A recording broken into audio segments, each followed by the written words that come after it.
Okay, that incessant voice in your head, the one that just never seems to quiet down. Have you ever stopped to wonder if it's really you? If that constant internal monologue is your true identity?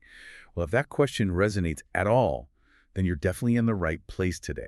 We're about to embark on a deep dive into Michael A. Singer's, profoundly transformative book, The Untethered Soul. Yeah, and our mission here, really mirroring the heart of Singer's book, is to guide you toward a powerful new perspective. It's about how to detach from those often overwhelming thoughts and emotions, and instead connect with what Singer calls your true inner self. It really boils down to cultivating this deep sense of witness consciousness. And the promise of this journey, it's pretty remarkable, isn't it? Achieving genuine inner peace and experiencing what Singer describes as unconditional happiness.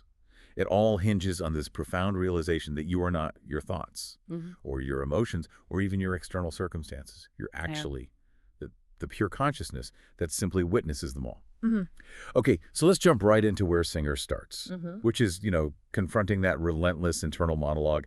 He makes a pretty radical claim about it, doesn't he? That it's not actually us. How does he even begin to untangle that? And why is that distinction so utterly crucial for our peace of mind?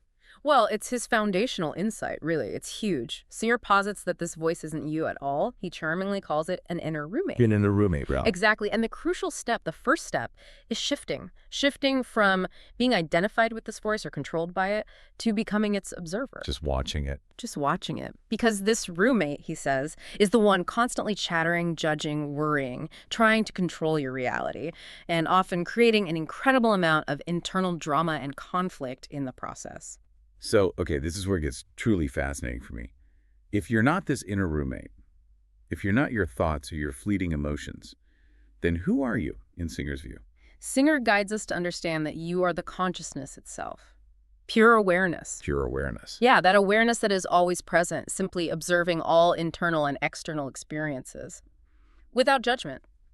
He does draw parallels to deeper spiritual concepts, whether it's the Buddhist idea of self or the Judeo-Christian soul, suggesting our true identity lies far beyond the personal ego, beyond the mental stuff we usually cling to. He uses that wonderful analogy, too, about being completely absorbed in your thoughts, like living in a dream, he says. Exactly. And the goal is to become lucid, fully aware, fully present, even within the dream of daily life. Precisely. And cultivating this self-awareness, this lucidity, it allows you to step out of that constant mental absorption and experience life much more directly, more fully. Right.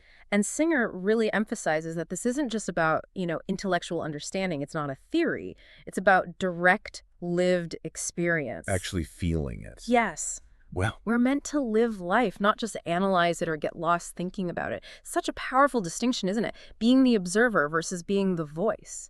Maybe think about what that distinction means for your daily experience, your sense of self. Okay, so once we begin to grasp that, maybe that we're the observer, Singer then opens up another profound area, this idea of an infinite energy within us. It sounds almost mystical.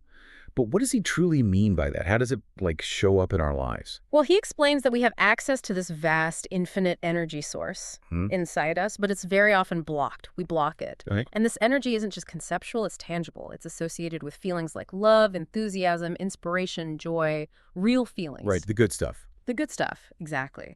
Singer asserts it's perpetually available, always there.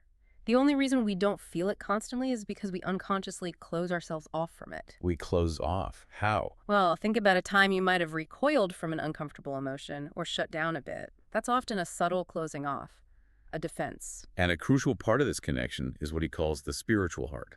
Not the physical organ, obviously, but an energetic center. Why do we build walls around this spiritual heart? What's the purpose? It's a natural defense mechanism. Understandable, really. But ultimately counterproductive. We build these walls, Singer says, to protect ourselves from pain, from rejection, loss, discomfort, all of that. Makes sense. But the paradox is these very same walls, the ones we build to keep pain out, also prevent us from experiencing true joy, authentic love, deep connection. Wow. So they block the good and the bad. Exactly. The core message here is learning to consciously keep the heart open, even when it's uncomfortable, even when there's fear. He titles a chapter Transcending the Tendency to Close, which implies this closing off isn't innate. It's a learned behavior. Yes. And that's incredibly liberating, isn't it? Yeah, it is. Because if it's learned, it can absolutely be unlearned. Singer encourages us to make a conscious choice again and again to stay open, to allow that energy to flow even when it feels uncomfortable, even when it triggers old fears. That takes courage. It does. And this leads directly to a really pivotal concept in his work, especially in the chapter Let Go Now or Fall.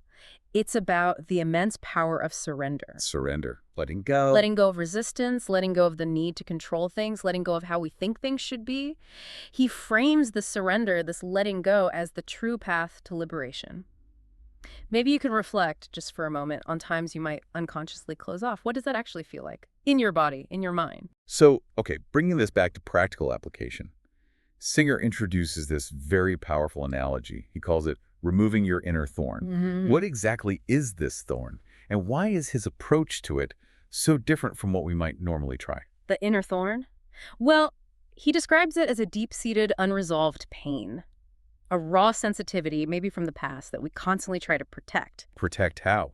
Often by shaping our entire lives around avoiding anything that might touch it. Oh, wow. Okay. And what's so unique about Singer's suggestion is that true freedom comes not from that avoidance, but from willingly confronting and releasing this pain, pulling the thorn out. He basically says, look, building your life around the thorn is far more painful in the long run than just dealing with it directly. He also talks about how we often steal freedom for our soul by constantly looking for external solutions to internal problems. That feels very, very relatable today. It absolutely does. It's so common, isn't it? We tend to expect our minds to fix us somehow, or we mistakenly believe that external circumstances, a new job, a relationship, more money will automatically bring us lasting happiness. The classic if only. Exactly. If only I had X, then I'd be happy. Singer urges us to recognize the mind is a brilliant tool, yes, but it's not your master, and it certainly can't resolve your deeper inner turmoil on its own. So what does resolve it? Well, he makes this really clear in Pain, the Price of Freedom.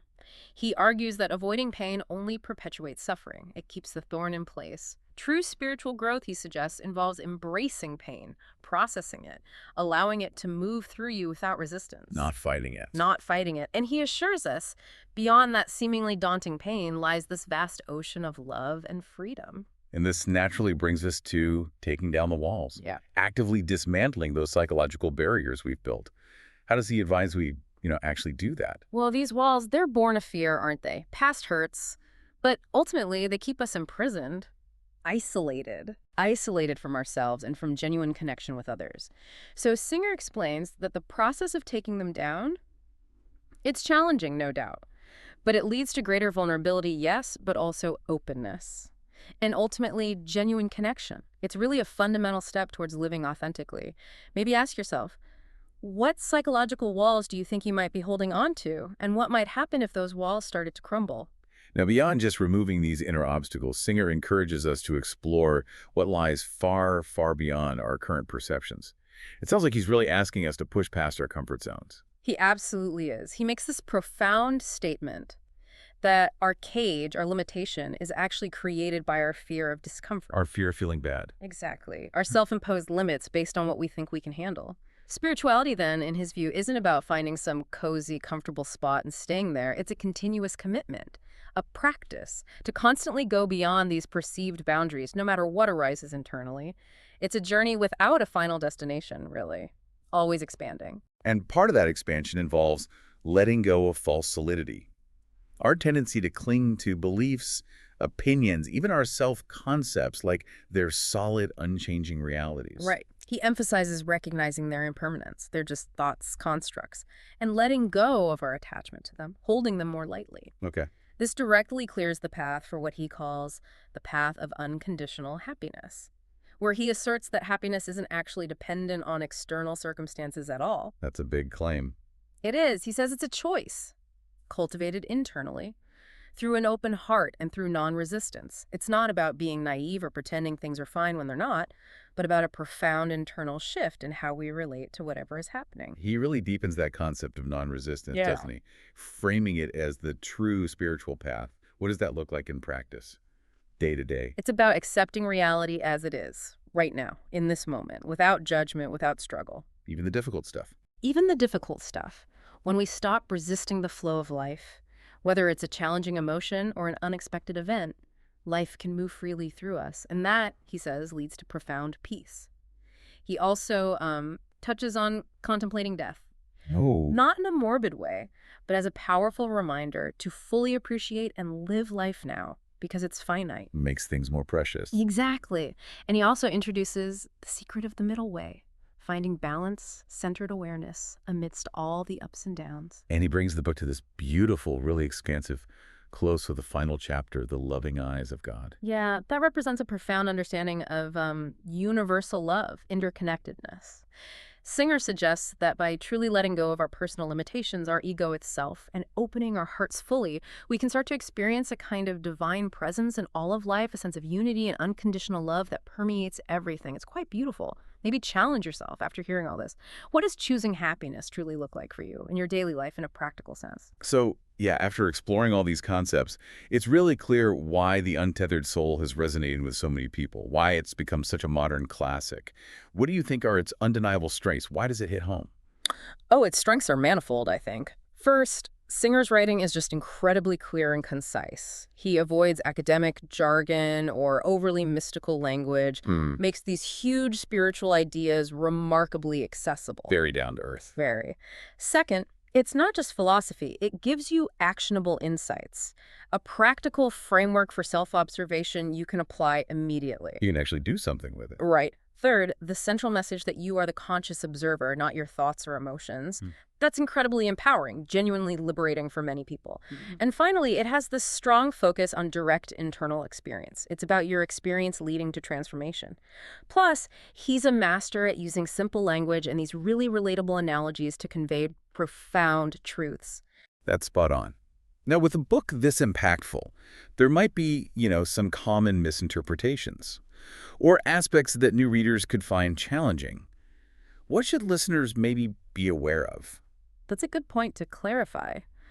Well, I personally see the repetition of core ideas as a strength, for a reinforcement. Bet it drills it in. It does, but some readers might find it a bit redundant after a while. Also, while the principles are clear, the book doesn't really offer, say, a step-by-step meditation guide or specific how-to exercises.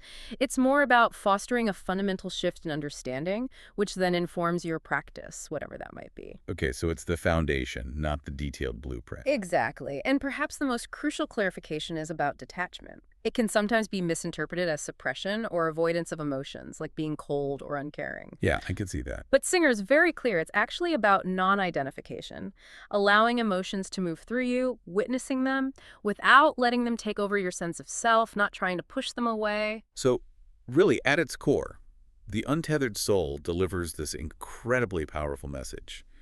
You are the consciousness, the pure observer, not the ceaseless chatter of your mind, the fleeting nature of your emotions. And this truly is an incredibly empowering promise, isn't it? That true inner peace, that unconditional happiness, they are available to you right now through this profound shift in perspective and the consistent practice of letting go. So here's a final thought to leave you with. If your happiness is truly independent of external circumstances, what single decision would you make differently today? Just knowing that. Keep exploring these profound insights. And thank you for taking this deep dive with us.